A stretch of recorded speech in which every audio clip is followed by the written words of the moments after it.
Everyone, I'm out here cleaning the chicken coops today, and I thought I'd give you a quick tour of our main coop area.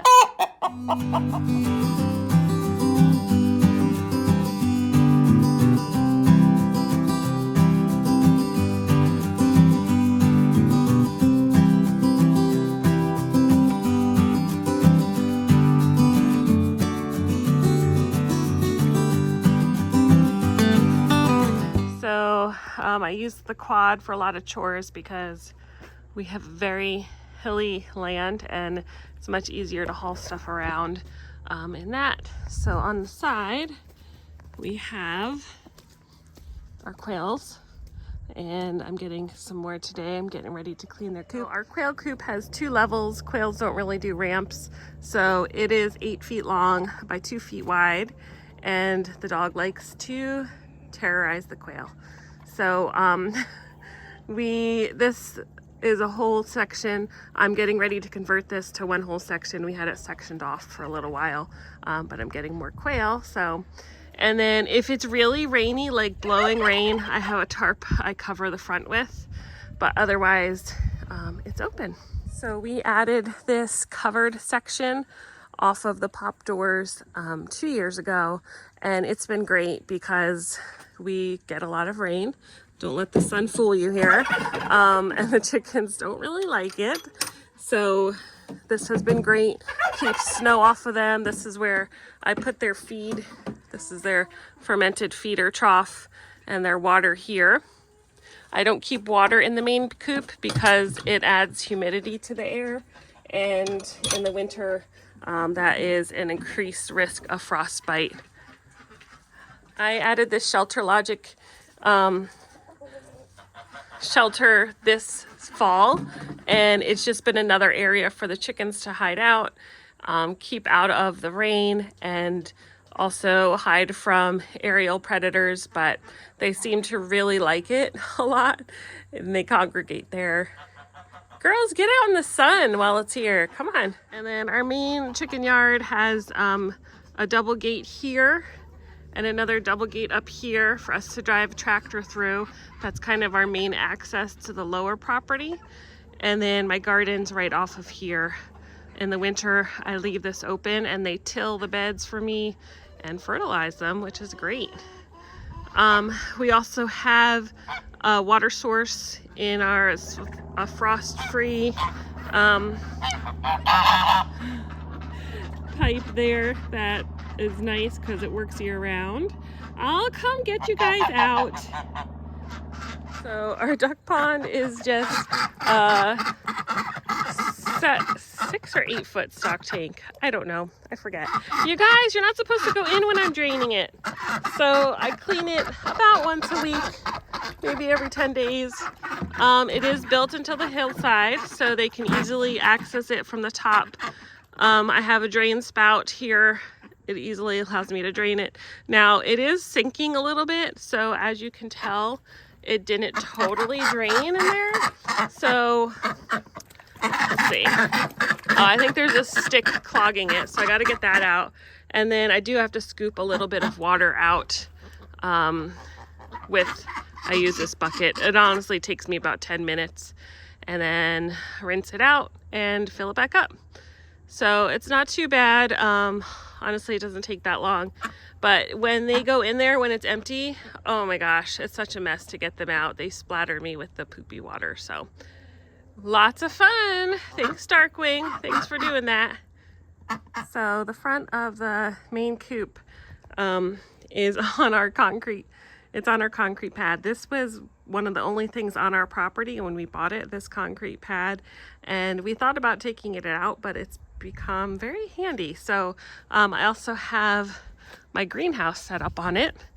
Nice level area, grow bags. Downhill's the garden. This dog is very insistent, Winchester. And our coop has a lot of salvaged materials.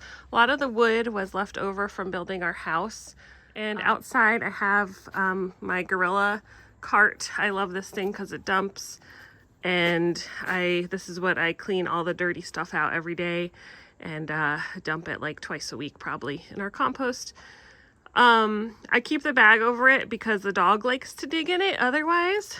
So it keeps the shavings from spreading too much. So I definitely need to power wash the outside. I mean, we get moss growing on things. We're kind of in a rainforest here, and the mud splatters up from the heavy rains hitting the concrete. So we do power wash it once a year in the spring.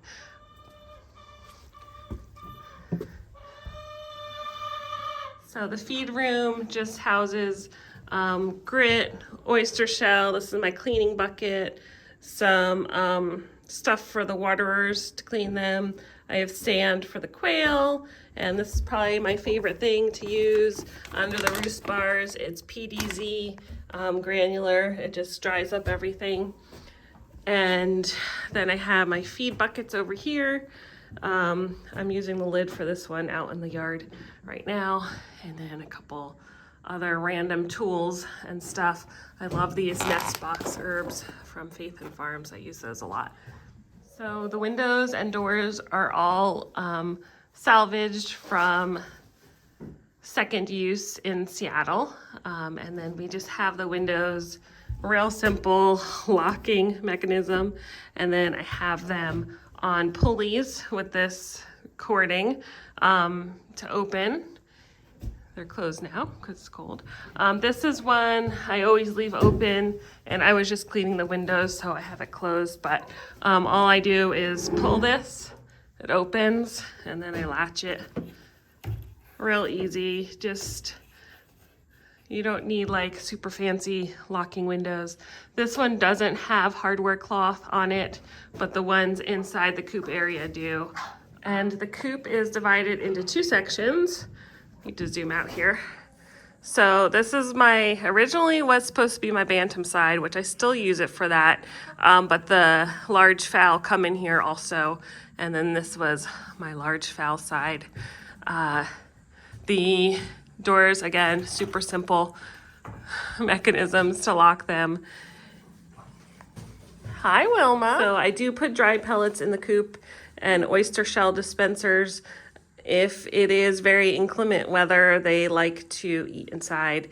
And my little cochins, where are they? Oh, there's one there. They don't like to go out much, so they really do eat in here. And then their waterer is right out under this covered area for them to access.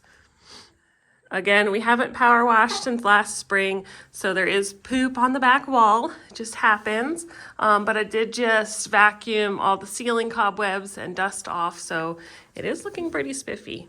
I do not put pine shavings under the roost bars because I clean this every day. It's much easier to just scrape it up, throw some sweet PDZ down to dry it up, and it allows me to also Wilma to assess health issues early, because I can see their poop. If something's off, I know that maybe somebody's not doing well, so I can assess that. These are nest boxes we made ourselves. They're smaller. Again, this was supposed to be my bantam side, but I've since opened it to everyone. I do use this side sometimes in the summer as a nursery. So I will close them in here, have the broody moms and their chicks in here, because there's plenty of room for the other chickens all on this side. Okay, into the large side. Again, they're oyster shell pellets, and the roost bars are a lot bigger. These are 2x4s with the 4-inch side up. It's better for their feet, and they're able to keep them warm by, tucking their feathers fully around their feet in the winter.